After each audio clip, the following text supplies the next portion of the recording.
জল 5-6 জল যায় এরকম ভিডিও পুলিটা পরে আপনার এই জায়গাটা আমার ঘরের সামনে আর ওই জায়গাটাতে ভাঙছে অনেক জায়গা ভাঙছে আবার ওই বাসি ভাঙছে।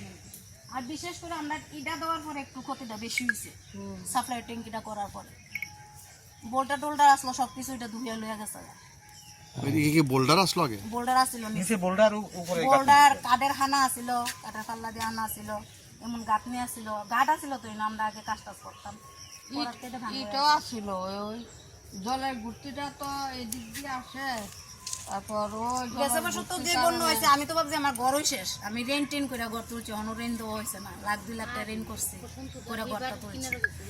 নাম? আমার নাম সন্তোষ পাল। কোন জায়গা এটা? এটা পশ্চিমগঞ্জ গাঁওসভা 3 নং ওয়ার্ড। তো এখানে গত 24-এ যে বন্যা হয়েছিল বন্যাটা জলের এই ট্যাঙ্কিটা আমরা কিছু সমস্যা করে এটা জলটা ধাক্কা খাই আমরা কোনাকুনি মারে তো গতবার কিছু গাঁথনি ভাঙিয়া লাইছে এখানে যে গাঁথনি দিছে বোল্ডার না দিলে টিকতো না গাঁথনিটা আপনি আপনি খুললে পারে গতবার কিছু ভাঙছে এবারে সাধারণ বন্যা আমার এখানে 2টা গাছ আসলো একটা খেজুর গাছ একটা কাঁঠাল গাছ এটি ভাঙিয়া নিছে। তো আমার সরকারের কাছে একটা দাবি তারা সব কিছু তদন্ত করে যাতে বেশিরভাগ এখানে আমরা প্রায় 150 পরিবার আছে সব দিক দিয়ে চিন্তা করে যেমন এখানে খোয়াই আগরতলা রুট আছে মেন রুট এখান থেকে কমলপুর কৈলা শহর এইসব দিকে চিন্তা করে এখানে জলের সাপ্লাই আছে সবই ঠিক থাকতো সবই ঠিক থাকে সার্বিক চিন্তা করে সেটা যাতে দ্রুত এদের কাজ শুরু করে বোল্ডার ফালে যাতে আমার সরকারের কাছে এইটাই দাবি আশা করি সরকার দাবি পূরণ করবেন। কত বছর ধরে এখানে বসবাস করেন?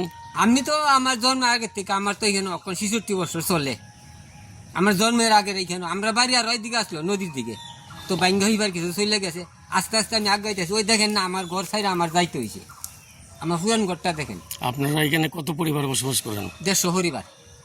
150 পরিবারের বসবাস না? হ্যাঁ আপনাদের দাবি যত তাড়াতাড়ি সম্ভব এটা যাতে ওই যে রিভারিং করে এটারে বোল্টার যাতে ফালায় ইটের গাঁথনি দিলে কিন্তু থাকতো না দেখেন না ইটের গাঁথনি খুললে ভরতাছে তাড়াতাড়ি যাতে বোল্টার ফালে যাতে তাড়াতাড়ি সমস্যা যাতে সমাধান করে। ধন্যবাদ। স্বাদে ভরা ঘিয়ের সুবাস লংতরায় কি ভালো খেতে শুদ্ধ ঘিয়ের আবেশ ভরা লংতরায় অপূর্ব সুগন্ধ পুষ্টি ভরা ঘিয়ের খাবার গাওয়া ঘি প্রিয় সবার লংতরায় একেই বলে বিশুদ্ধ ঘি বিশুদ্ধ ঘি নাম মনে রেখো লংতরায় লংতরাই ঘি রোজ খাবারে তোমাকে চাই লংতরায়।